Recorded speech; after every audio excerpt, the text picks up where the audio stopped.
Apakah meminta doa atau didoakan ke ustadz atau kiai, kemudian kita diberi air putih atau serbuk kopi, kemudian disuruh untuk meminumnya termasuk syirik? Sebenarnya tergantung ya, karena meniup sesuatu ke air untuk diminum itu, kalau fungsinya untuk ruqyah itu boleh. Tapi kalau umumnya doa, itu tidak pernah ada anjuran. Jadi doain apa saja terus ditiup air itu nggak pernah ada anjuran. Tapi kalau untuk meruqyah, memang untuk mengobati ini memang pernah, gitu kan? Ada beberapa riwayat yang tersebutkan khusus untuk mengobati orang yang keracunan dan kena sihir atau kesurupan. Itu memang ada anjuran, difokuskan ke situ. Apakah ketika kita sholat kemudian terlintas di memori pikiran kita, misal kita habis nonton film Mahabharata dan film yang ada dewa-dewa, Athena dan lain-lain. Kemudian pas sholat terlintas dewa-dewa dan gambaran di film, apakah itu termasuk syirik? Pertama, jangan nonton. Tadi saya bicara tuh jangan, saya bilang anak kecil aja tidak boleh nonton, apalagi orang sudah besar.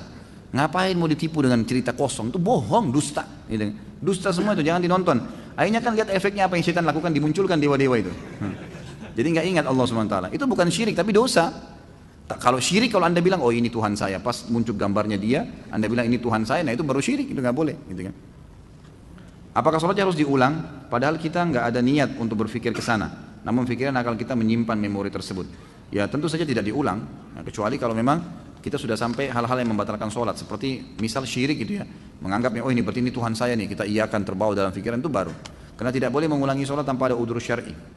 Udzur syar'i itu batal, wudhunya, belum masuk waktu baru ketahuan, salah menghadap kiblat. Nah itu mungkin. Adakah tuntunannya mengadakan pengajian sebelum acara akad nikah dan resepsi? Setahu saya ada. Nabi SAW kadang-kadang kalau ada sahabat yang mau menikah, beliau menyampaikan beberapa wasiatnya. Jadi boleh saja itu. Bagaimana dengan dosa memfitnah orang lain berbuat syirik besar? Apakah otomatis membuat si pemfitnah ini keluar dari Islam? Tentu saja tidak. Ya, tidak. Dia berdosa karena fitnah. Nanti kita bahas dosa fitnah itu. Dia berdosa. Dan dia harus minta maaf, dosa kepada manusia. Kalau orang itu tidak berbuat, dia harus minta maaf dan dia harus luruskan tuh isu yang sudah tersebar. Kalau enggak, maka dia tetap berdosa. Ini dosa besar, nggak boleh. Dia tidak dikatakan keluar dari Islam. Mohon tips mengajarkan anak saya yang berusia 3 tahun tentang tauhid. Selalu tanamkan kalau ini yang ciptakan Allah.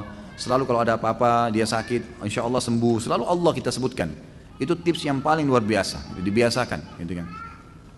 Saya biasa kalau anak-anak saya bahasakan, nah ingat ya. Anak-anak saya perempuan saya katakan ingat, ya kalau yang perempuan saya bilang begitu, ingat Allah perintahkan kalian pakai jilbab. Allah itu Tuhan kita yang menciptakan langit dan bumi, bukan karena abadi, tapi harus pakai jilbab karena Allah yang perintahkan. Saya gitu kan, harus. Kalau tidak nanti Allah hukum. Ternyata anak-anak ini beda dengan orang dewasa ya. Jadi dia nggak tanya bagaimana Allah hukum, apalah kayak biasa orang sudah dewasa kritis. Ini enggak. Oh begitu ya, ya sudah.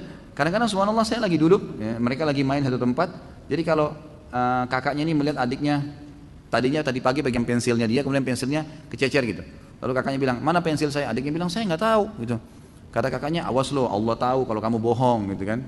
Jadi dia membahasakan ke adiknya, sudah dilibatkan Allah. Kata adiknya, memang saya nggak tahu kok. Allah juga tahu saya nggak bohong, gitu kan? Tapi mereka sudah menggunakan bahasa itu ya, tertanam. Jadi itu penanaman tauhid memang dari dini itu sangat baik. Pak Ustaz, apabila kita pernah melakukan syirik besar dan dengan konsekuensi batal keislaman kita, bagaimana cara bertobatnya? Apa kita harus mengikrar seperti orang yang memeluk agama Islam? Ya ucapin syahadat, asyhadu an la ilaha illallah, asyhadu anna muhammadar rasulullah, walaupun sendiri, nggak usah di depan orang. Bertobat kepada Allah dengan mengulangi syahadat kembali. Karena itu nggak boleh syirik besar. Nggak boleh, itu dosa besar yang akan mengeluarkan. Tadi kita sudah jelaskan hadisnya. Surah An-Nisa, surah Al-Maidah tadi menjelaskan Allah tidak akan ampuni orang yang syirik. Kalau meninggal berbuat itu berbahaya sekali. Tidak sempat taubat, maka harus taubat. Taubatnya ngulangin kembali. Karena ulama tadi saya bilang sepakat mengatakan syirik besar mengeluarkan dari agama Islam.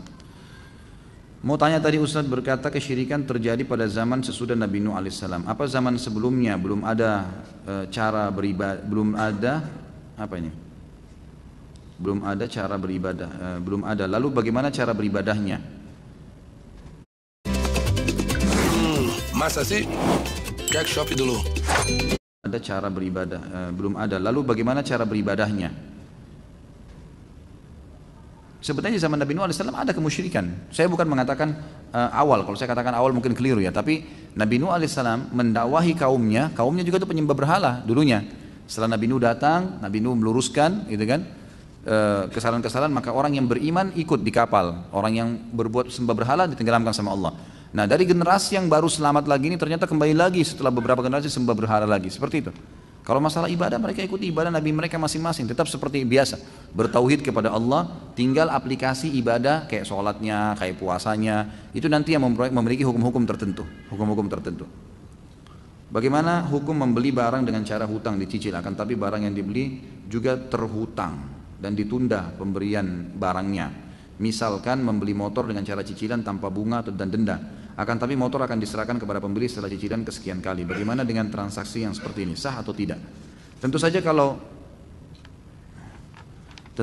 seandainya transaksi disepakati, begini, pertama pertanyaan dulu, bolehkah orang transaksi dengan nyicil? Jawabannya boleh.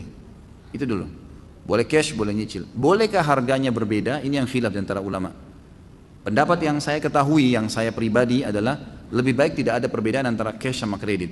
Itu lebih afdal, lebih aman. Tinggal pembelinya sudah tahu, ini saya mau jual motor.